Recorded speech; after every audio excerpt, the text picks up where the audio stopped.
Oi, oi, bom dia, boa tarde, boa noite para você que está estudando física. Meu nome é João Vitor, sou participante do PIBID de Física da Unicentro e hoje vamos fazer uma atividade experimental. Nós vamos calcular o mi estático máximo da força de atrito em um plano inclinado, num bloco em contato com uma superfície num plano inclinado. Para a montagem do plano inclinado, foi utilizado apenas livros, e para simular o bloco, utilizei de um apagador de lousa. Será feito dois testes. O primeiro, fazendo o contato direto do apagador com a superfície do plano, e a outra, adicionando uma flanela logo abaixo do apagador, assim fazendo o contato flanela-superfície. E logo após, analisar como se comporta o apagador no plano inclinado. A montagem do plano inclinado foi basicamente uma pilha de livros, fazendo a altura do plano, um livro para fazer a superfície, um livro na base para que a superfície não deslize, né, por estar em uma superfície de vidro ali, e um livro para fazer o ajuste fino, que vocês vão ver um pouco mais para frente o que vai nos servir. Partindo para a dedução do meu mi estático máximo, devemos considerar a seguinte situação.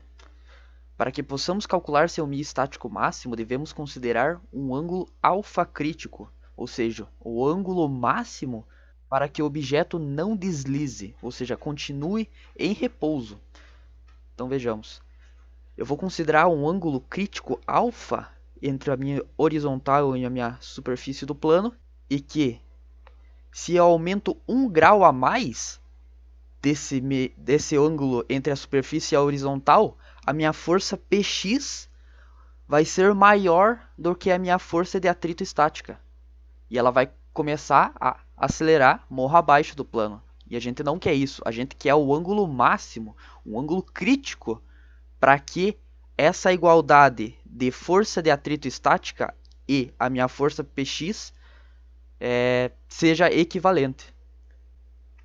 Portanto, fazendo uma decomposição de vetores no meu objeto, as forças perpendiculares ao plano vai ser a minha força Py e a minha força normal se igualando, ou seja, N igual a Py, em que N vai ser Py vai ser P cosseno do meu alfa crítico.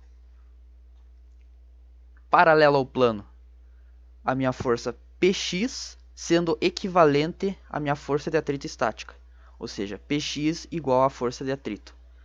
Como Px é P seno do alfa crítico, e a minha força de atrito vai ser o meu mi estático máximo multiplicado pela normal. Aqui, isolando o meu mi estático máximo e substituindo N, ou seja, eu isolei o meu mi estático máximo, eu passei para o outro lado o meu N, a minha normal, né? Dividindo e substituindo o N, como o N é P cosseno de alfa crítico, o meu mi estático máximo vai ser igual a P seno de alfa crítico divididos por P cosseno de alfa crítico. O meu P vai sumir dessa equação, né? E vai ficar seno alfa crítico por cosseno de alfa crítico. Só que seno de alfa crítico, cosseno de alfa crítico é tangente do meu alfa crítico. Ou seja, o meu mi estático máximo equivale à tangente do meu ângulo crítico, do máximo ângulo que eu posso considerar para que a equivalência de Px e força de atrito seja aceita, né? Como o meu mi estático máximo é igual a tangente do meu alfa crítico, e como tangente é cateto oposto pelo cateto adjacente, verificando na figura que o cateto oposto vai ser a minha altura h do meu plano, e o meu cateto adjacente vai ser essa distância d, né? O comprimento d horizontal do meu plano. E para que possamos calcular o ângulo, eu devo fazer o arco tangente dessa razão, da razão h, a altura, e o comprimento d. E calculando esse alfa crítico, né, o ângulo crítico, eu consigo calcular a tangente desse valor, que vai me dar justamente o valor do meu mi estático máximo. Com o objeto posto sobre o plano, eu lentamente empurro um caderno, fazendo com que a altura do plano se eleve e, consequentemente, o seu ângulo também, até o momento que o objeto comece a deslizar. E, se o objeto deslizar, nós atingimos o nosso ângulo crítico. Nós atingimos o ângulo máximo com que o objeto permaneça em equilíbrio. Com uma régua, medi o comprimento da base do plano, no valor de 26 centímetros, e a altura do plano de 9,7 centímetros. Para o outro teste, eu vou inserir a flanela do apagador e reposicionar no plano inclinado. Com o apagador sobre o plano, eu repito o mesmo processo feito anteriormente. Com o caderno, eu faço o ajuste fino até que o bloco comece a deslizar. Lembrando que o ajuste fino deve ser feito com calma, para que não haja um impulso adicional, fazendo com que o bloco deslize em um momento que não atingimos o nosso ângulo crítico. Novamente retiramos as medidas de comprimento da base, que permaneceu a mesma, 26 centímetros, e a altura do plano inclinado, que no caso 14,5 centímetros. Bom, seguindo para os resultados, após a realização do experimento, foi obtido os seguintes dados. Para o objeto sem flanela, obtivemos uma altura H de 9,7 centímetros e um comprimento do plano D, da base, de 26 centímetros. Com esses dois dados, nós podemos calcular o ângulo crítico fazendo o arco tangente da razão entre a altura H e o comprimento D. Fazendo o arco tangente dessa razão, obtivemos uma angulação de 20,46 graus. E como o meu coeficiente de atrito estático máximo é igual à tangente desse ângulo crítico, calculando a tangente desse ângulo crítico, obtivemos um coeficiente de atrito estático máximo de 0,37.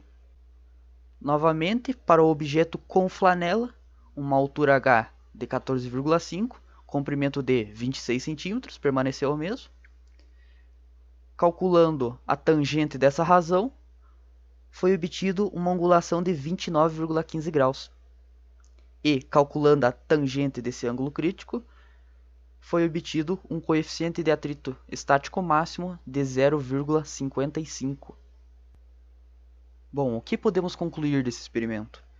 Que com o meu mi estático máximo de 0,37 da superfície do plano com o objeto, eu tenho uma angulação crítica de aproximadamente 20,46 graus para que o objeto permaneça em equilíbrio.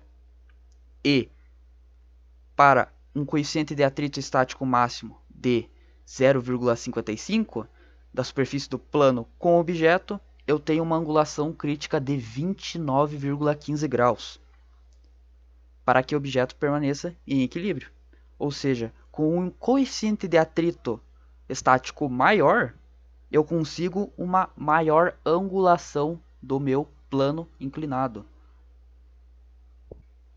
E que, novamente, essa angulação do plano, esse ângulo crítico é o que nos refere ao objeto permanecer em equilíbrio no plano inclinado. Bom, eu espero que você tenha compreendido o que eu quis passar aqui nesse experimento.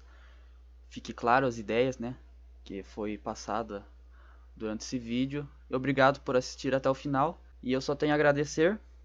E até a próxima.